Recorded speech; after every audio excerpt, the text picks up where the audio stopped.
Welcome to new face. ഇന്ന് നമ്മൾ സംസാരിക്കാൻ പോകുന്ന ടോപ്പിക് റൈനോപ്ലാസ്റ്റിയെക്കുറിച്ചാണ്.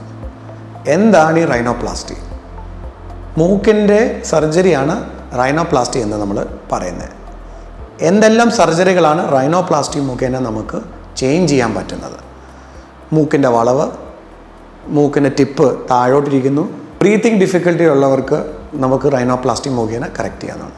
സോ ഈ പറഞ്ഞ കുറേ കാര്യങ്ങളാണ് റൈനോപ്ലാസ്റ്റി മുഖേന നമുക്ക് ട്രീറ്റ്മെൻറ്റ് ചെയ്യാൻ പറ്റുന്നത്. സോ എങ്ങനെയാണ് റൈനോപ്ലാസ്റ്റി ചെയ്യേണ്ടത്? റൈനോപ്ലാസ്റ്റിക്ക് തിരഞ്ഞെടുക്കപ്പെട്ട പേഷ്യൻസ് നമ്മൾ ആദ്യമേ ഒരു കമ്പ്യൂട്ടർ മുഖേന അതിനെ സിമുലേഷൻ ചെയ്യുന്നതാണ്. എന്ന് പറഞ്ഞാൽ സർജറിക്ക് ശേഷം എങ്ങനെ മൂക്ക് ആയി വരും എന്നുള്ളത് നമ്മൾ നേരത്തെ തന്നെ നമ്മളത് പ്ലാൻ ചെയ്യും.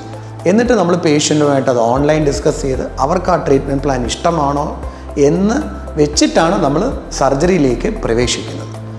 സർജറിക്ക് ശേഷം പേഷ്യൻ്റ് രണ്ടാമത്തെ ദിവസം വീട്ടിൽ പോകാം. 1 വീക്ക് റെസ്റ്റാണ് നമ്മൾ പറയുന്നത്. അതിനുശേഷം അവർ റുട്ടീൻ ആക്ടിവിറ്റീസിലേക്ക് നീങ്ങുന്നതാണ്. സോ ഇതാണ് റൈനോപ്ലാസ്റ്റിയെക്കുറിച്ചുള്ള ബ്രീഫായിട്ടുള്ളൊരു കാര്യം. നിങ്ങൾക്ക് റൈനോപ്ലാസ്റ്റിയെക്കുറിച്ച് കൂടുതൽ അറിയണമെന്നുണ്ടെങ്കിൽ ഞങ്ങളുടെ ന്യൂ ഫേസുമായിട്ട് ബന്ധപ്പെടാവുന്നതാണ്.